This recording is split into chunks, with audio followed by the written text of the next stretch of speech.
The refs thought they made a statement. Gave Caitlin Clark a tech for bouncing a basketball. No yelling, no stare down, no drama, just a bounce. And then she gets body checked midair with zero whistle. The moment was supposed to humble her. Instead, it exposed everything wrong with WNBA officiating and lit the internet on fire. Let's talk about the mess they just created. You'd think after years of bad calls, the refs would learn to chill with Caitlin Clark. Instead, they turned a preseason game into a total PR disaster. Let's run it back. Indiana Fever versus Atlanta Dream. It's preseason versus pre-cup. A chance to get reps, build chemistry, and work through kinks before the regular season starts. And for Caitlin Clark, a chance to warm up the league that's already leaning on her to carry rat. But the refs? They were on a different mission. Midway through the second quarter, with the game heating up and momentum swinging, Clark, frustrated with a blown play, bounces the ball off the base of the hoop. Not a violent bounce, not a temper tantrum, not at anyone. She simply bounced the ball into the padding under the rim. Boom. Technical foul. This wasn't Rasheed Wallace screaming in a ref's face. This wasn't a shove. This wasn't Diana Taurasi launching into a monologue. It was a bounce. And the ref treated it like Clark pulled a Ron Artest. And here's where things got ugly. Not even 5 minutes later, Clark takes off for the rim. Full drive. Defender trailing. And then, bam! She gets blasted midair. Elbow, body, the whole package. She hits the ground hard. Dangerous contact. High risk for injury. And the ref, inside your call, just vibes. Clark's on the floor after a midair collision, and the officials act like they're watching a layup line. Then, to top it off, she gets accused of pushing off on a step-back three. Watch the tape. Minimal contact. A move literally every WNBA guard uses 10 times a night. But Clark does it, and suddenly it's illegal? It was clear from the start. The refs came into this game looking to send a message. Only it backfired spectacularly. The tech wasn't a call. It was a warning. A "we see you rookie" moment. A flex. And it blew up in their faces the second Clark got up and started cooking. You know what she did after the tech? The filthy step-back three on an overmatched rookie and dished laser dimes like she was auditioning for the NFL. She didn't whine. She didn't retaliate. She just dominated. Cold. Calculated. Unbothered. That tech didn't break her composure. It lit the fire. And the internet noticed. Within minutes, fans were posting side-by-side videos of Taurasi, Stewart, Ionescu, stars known for their fiery reactions, all showing way more emotion than Clark, with zero technicals. People pulled receipts, bounces, screams, trash talk, no punishment. But Clark, one bounce off a padded surface, immediate whistle, make it make sense. Then came the footage of the no call. Full speed drive, full body contact. Clark knocked out of the air like it was WWE, and the refs stared into the abyss like nothing happened. Dana Bonner goes up to clean the rebound. Gets bumped too. Still, nothing. It was so blatant it didn't even need slow motion. You could see it in real time. The refs were swallowing the whistle on anything that happened to Caitlin Clark. And here's the worst part. This isn't new. Last season, 17% of all flagrant fouls in the WNBA were committed against one player, Caitlin Clark. One, she led the league in being targeted. We're not talking about standard contact or tough screens. We're talking blindside hits, hard fouls, dangerous plays. Over and over, she's been slapped, grabbed, pushed midair, tackled on rebound, and the refs just watch. They don't want to be accused of giving her star treatment, so they go in the opposite direction. But in trying to prove a point, they're putting her at risk. This is the player who brought millions of new fans to the league. The one who shattered viewership records, tripled jersey sales, and made preseason games must-watch TV. And this is how the WNBA protects her, letting her get knocked out mid-air and handing her texts for minor frustration.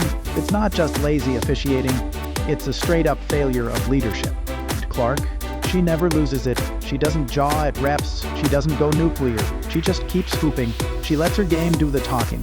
But let's be honest, how long until that patience runs out? Because at some point, it's not just about missed calls. It's about accountability. And if the league doesn't start protecting its stars, the fans will lose faith fast. You can already feel it. That tech became the story of the game, not the Fever's win, not Clark's bounce back, not Lexi Hull's clutch fourth quarter. It was all about the ridiculous officiating. Again, this was preseason. If this is how the refs are calling meaningless games, what's going to happen when it's playoffs? When tensions are high? When one bad call actually decides the outcome? Because that tech on Clark, it didn't just look bad, it was bad. And it exposed everything we already knew about the inconsistent, insecure way the WNBA has handled her since day one. She gets fouled, no call. She shows emotion, technical. She plays through it, still gets punished, and she never gets the benefit of the doubt. You can say it's growing pains, you can say it's rookie hazing, but it looks a whole lot more like intentional targeting wrapped in fairness. And it's a horrible look for a league finally getting the attention it deserves. Let's be real here. What happened in Atlanta wasn't about basketball. It was about control. Caitlin Clark walks into the WNBA and immediately shifts the balance. She's not just a player, she's a movement. Sold out arenas, exploding social media numbers, TV deals getting renegotiated. She's changing the ecosystem. And certain people aren't built to handle that, especially the officials. They don't know whether to crown her or contain her, so they pick the coward's route. Suppress. Keep her in check. Use the whistle to remind her who's really in charge. That's the real reason for that tech. It wasn't about a ball hitting the base of the hoop, it was about ego. It was about refs who don't want the spotlight shining brighter on a 22-year-old rookie than on themselves. And guess what?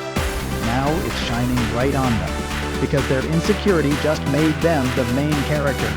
And no one's clapping. Let's talk context. In the WNBA, emotional reactions aren't just normal, they're everywhere. Players scream, clap in ref faces, stomp, toss balls into the air, flex after buckets. That's part of the fire. It's what makes the game fun. It's passion, and it's accepted until Caitlin Clark does it. Then it's a problem. Then it's disrespect. Then it's a technical. Same action, different whistle. And that's what's making people furious.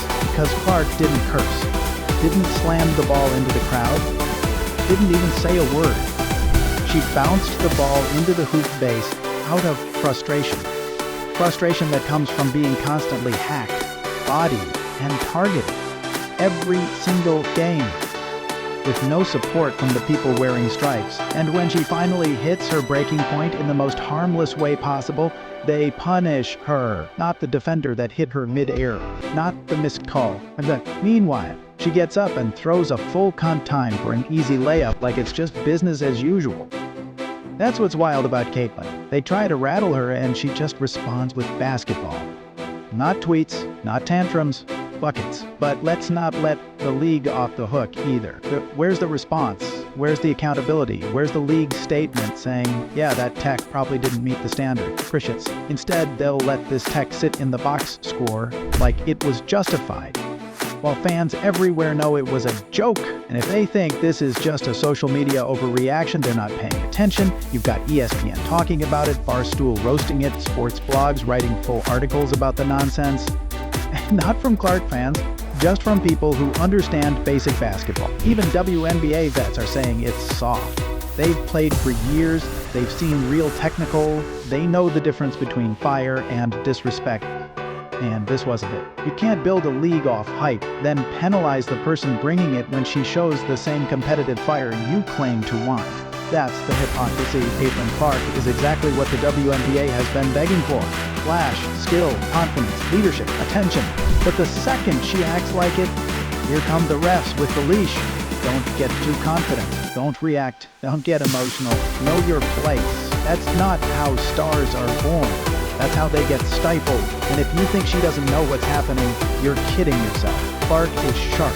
She knows the league's watching. She knows the refs are watching. She's walking a line where every reaction gets amplified. She can't blink without someone dissecting it. And still, she keeps falling, keeps passing, keeps winning, keeps building chemistry with Boston, Mitchell, Hull, Bonner, without ego, without drama, just play. You think the other rookies could take this level of scrutiny and still perform like that? No way. This would break most players, but Clark? She absorbs it and turns it into fuel. They gave her a tech, she gave them a highlight reel. He swallowed the whistle on a body check. She responded with a touchdown pass. They tried to humble her, and she responded with composure. That's what makes this backfire so epic, because the refs thought they were in control. Instead, they made Clark look even more mature, more composed, more focused. And in doing so, they reminded everyone watching exactly why she's the future of the league. Now here's where things get serious. This can't become the norm. If the WNBA wants to keep growing, the officiating can't be part of the problem. You can't let personal feelings get in the way of calling a fair game. You can't treat one player like she's a threat to the integrity of the league just because she's good. And don't tell me it's rookie hazing. Rookie treatment doesn't mean ignore fouls or hand out fake technicals. That's not hazing. That's bad officiating hiding behind old-school excuses. The league is finally under a national spotlight. New fans are tuning in for Caitlin, for Boston, for Reese, for the new era. And what are they seeing? Reese handing out clown calls and ignoring full-body collisions. That's not a Caitlin Clark problem. That's a league problem. Because if you want fans to take this product seriously, the product has to make sense. You can't advertise high-level competition and then let the referees insert themselves into the storyline every time a star gets hot. We're not here for the officials. We're here for the players. Let them hoop. Let them show emotion. Let them react. They're human. They're competitors. They're allowed to get fired up without being punished for it, especially when that punishment only seems to apply to one player. Caitlin Clark got a tech for showing heart, then got hacked with no call. The refs tried to control the narrative, but all they did was expose the double standard. If this league wants to grow, it has to start treating its stars like stars. Drop your thoughts in the comments, hit like if you agree, and subscribe for more truth the league won't tell you.